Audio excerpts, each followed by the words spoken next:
so that everybody gets the benefit of hearing this. The question was, are the exams cumulative in that they're comprehensive from the start of the semester or not? And of course, everything that we learn builds on everything that we've done beforehand, but I don't explicitly make questions that are tailored to the first exams or for material. So it's best, as long as you understood the first exams or for material, genetic notation and those sorts of simple things that we talked about the first section of the class, that won't be retested until we find. So how can I help? Questions, clarifications, please? Would the material on this mock exam be like the material on the actual exam? Not necessarily. So the mock exam questions were mostly written by you. I tried to pick ones that were most relevant, but they don't, as you may have noticed from the first exam, they don't necessarily reflect the types of questions I ask. They are more meant to stimulate you to study specific topics. So if you can answer the mock exam questions by yourself before the exam on Friday, then you should be well suited to answer the questions on the exam. So some of the reading material that was required in the syllabus, some of the videos were assigned, but some are for the next unit. Correct. Are those going to be on our exam anyways? No. Only material we've talked about in class is on the exam. And movies that were assigned as part of class between the last exam and this exam. If you've been watching ahead in movies, no, those aren't on the exam. Well, is there a PDF that you posted for today, or is there not? There's nothing for today. No material posted for today.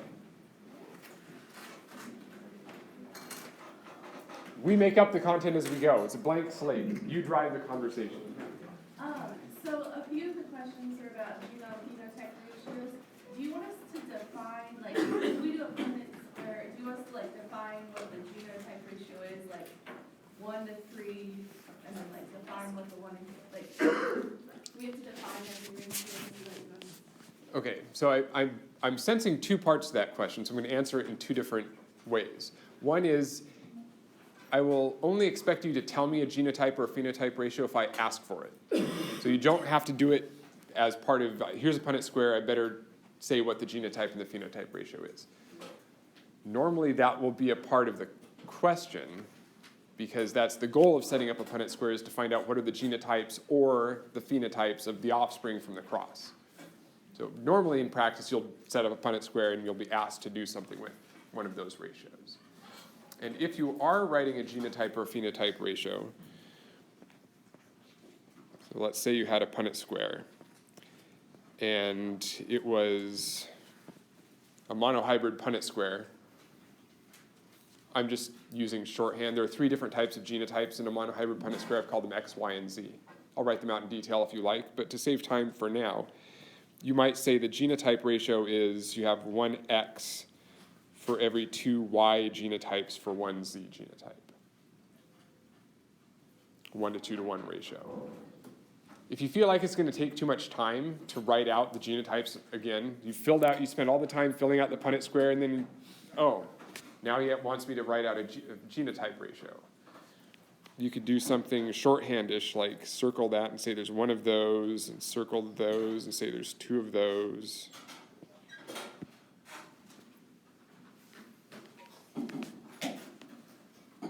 On that note, if we choose to write like 1, 2, 3, 1, or whatever it may be, does the order of those matter? Okay. So the question is, does the order of the genotypes matter? Does the 1 to 2 to 1 matter? Could you do 1 to 1 to 2? Fine. In that case, you had better do what I did up here and note which genotype is associated with which number. That's why that nomenclature is important, so that I know which genotype has a certain number of individuals and which has fewer or more.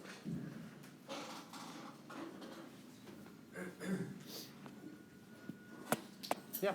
So the fruit fly question and having to do with the genders and the eye colors in the book, the reading online for OpenStack, that was a question on the practice exam, will we be expecting to see like the mouse one? Or, because we didn't do it in class. That was a question somebody sent me. I'm glad to know it's from the OpenStax chapter now, but and it's fair, anything's fair game. So it's not just that it came from the OpenStax textbook that it showed up on the practice exam. So you could see a mouse example, but the answer is no. I write all of my own questions for the exams. I don't borrow them from anywhere. So you will not be able to find any questions before or afterwards on the internet that you see on the exam. Wait, so what's the mouse one? Is that I don't know. I've never seen it. A rabbit one Right. too. Dr. Ross? They're in the OpenStax textbook. Yeah, Yeah, I wrote that question, it was not related to the OpenStax. okay. In any way, Well, there you go. that's probably where the confusion is. Okay, there you go. But no, I don't take questions, thank you for saying so. Yeah, I don't take questions from anywhere. I just manufacture them in my brain and then you get the displeasure of having to try to figure that out. Yeah, For the number 4 question on the mock exam, it's talking about what haplotypes are produced at meiosis. yeah. And it gives the two type, or the two, allele types. Do you want us to like write the whole kind of meiosis layout, or just can we list the haplotypes? So this was question 4 Yeah, on the mock exam. like do you want the whole process or that we would later? Because in our example, the dominant one was the one that ended up being mutant. So for the dogwood example, was there any sort of information you were already supposed to know in advance to be able to figure out which type of dogwood, the one with the flower, the leaf growing out of the flower or not, was mutant or wild type? That was the point. So you're supposed to draw on, do you normally see leaves growing out of flowers?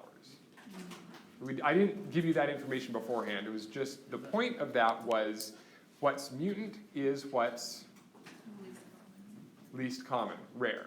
Okay. That's the take-home point from that whole dogwood analysis, plus, of course, then setting up crosses and the rest of the analysis that we did with the dogwood analysis. Yes. So you're right, that might be a little bit unfair of me, because I didn't explicitly say, normally, everybody, flowers don't normally have leaves growing out of them. I was hoping that you would come to that conclusion.